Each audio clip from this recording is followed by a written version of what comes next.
Good morning. Good morning from the cold, misty mountains of San Jose Pacifico in Oaxaca, Mexico. First, I just wanted to say that normally when I write, I don't normally talk. This is a big deal.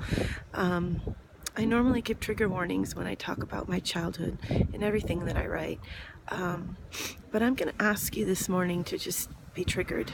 I'm going to ask you to find your pain this morning.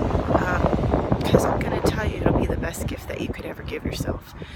When I started my journey 5 years ago, I knew that I was hurting because I was hurting other people. I didn't know what it was. I didn't know who I was. I didn't know what was hurting me. I just knew that I was hurting other people and hurting myself in the process. What I've since learned is that when we are wounded as children, physically, mentally, emotionally, spiritually wounded as children, in that place where we feel the most unloved, most unsafe, the most disconnected because we had to do that to survive, that's the moment we get stuck in. That's the moment that most people on the planet are stuck in. That's why we have a gun violence problem. That's why we have a sexual violence problem. It's why we have a homeless problem and a hunger problem and a hate problem. Because in that moment, when we were so deeply abandoned in our childhood, we're all stuck there. We're stuck in that moment, reliving it with more pain and more abuse over and over and over and over again, as that inner child begs for us to see them, hear them, love them, and heal them. 5 years ago, when I started my journey, my very first spontaneous memory, 12 hours after reaching out to a therapist for the first time in my life, was a memory of 3-year-old me. I was 3. And I was naked, tied up.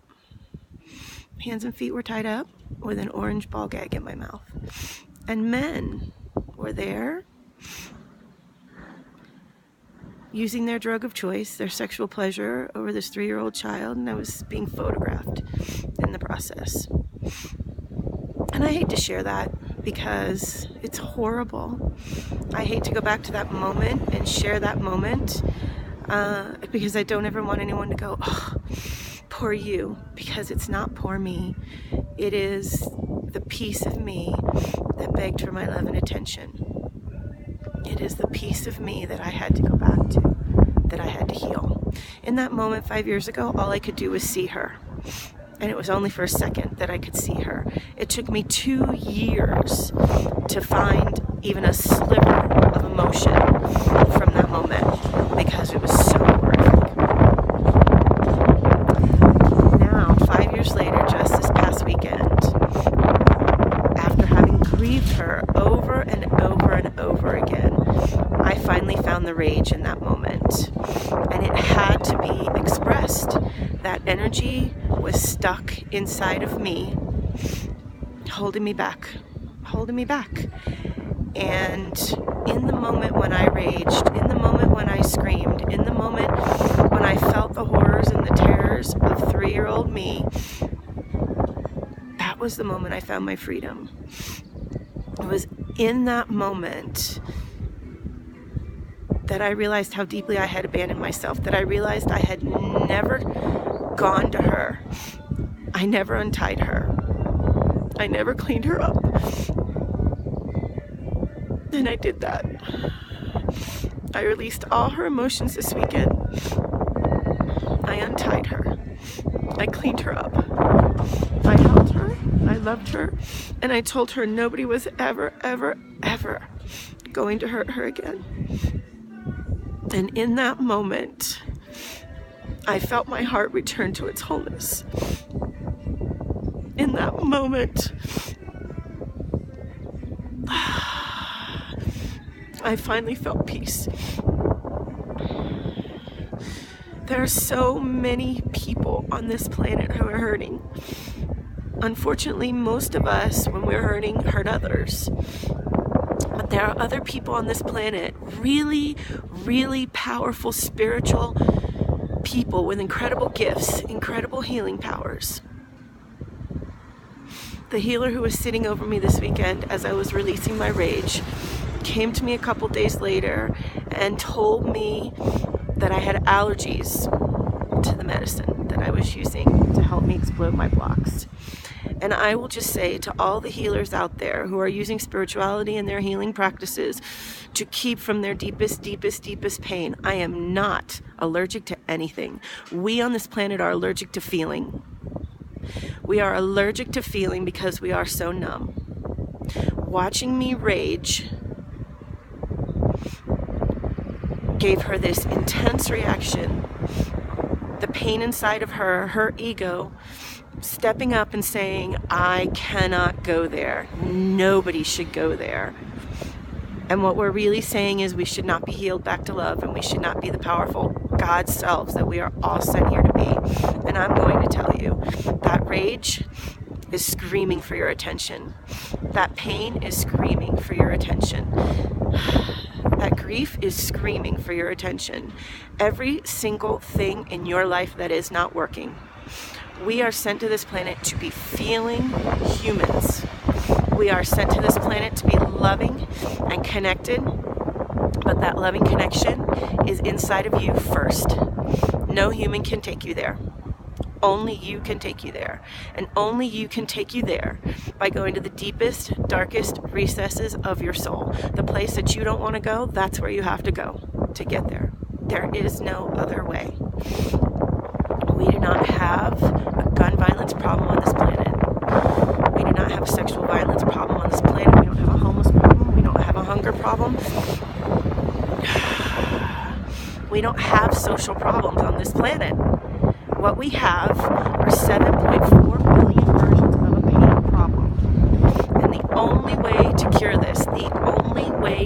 this, is for us to go find the unloved pieces of ourselves. There's no other way. Everything in your life that doesn't work is your inner child begging for you to come home, begging you to return to the peace and the love inside of you that you deserve.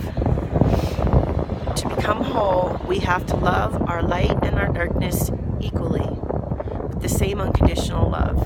If you are in a relationship and you think you are in a relationship to unconditionally love another who is abusing you, physically, mentally, emotionally, spiritually, in any way, shape, or form abusing you, then you are abusing you. You are continuing to abuse your inner child, and that inner child, in their misery, is calling out to you, is begging you to start protecting them. It's time. It's time. It's time. I'm sitting out here in the freezing cold because I lost my room key. The universe is saying, you're going to make a video. I'm going, fuck you, universe. And you want to go back in your room because it's cold? I'm like, no. The universe has been beckoning me to do this for a long time. And I've been fighting it, kicking and screaming.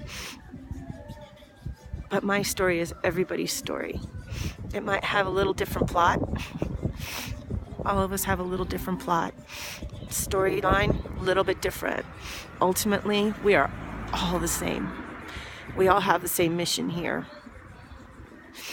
That mission, yes, it's unconditional love. Never, ever, ever of another. Ever. That unconditional love is love of self. That unconditional love is all the pieces of you that aren't happy, healthy, and harmonious. Fuck, it's cold out here. That unconditional love begins inside of you. There is a piece of you begging you to return home. Nobody abandoned you on this planet. Your mother didn't abandon you. Your father didn't abandon you. God didn't abandon you. There is no abandonment of that type on this planet. You abandoned you. I abandoned that little girl. I left her in that filth. I left her in that pain for 5 years, and I knew she was there. It was the very first piece of the puzzle that was shared with me 5 years ago, was her calling out to me. Please come untie me. Please clean me up. Please don't let anybody hurt me anymore. It took me 5 years to untie her, to know that I deserved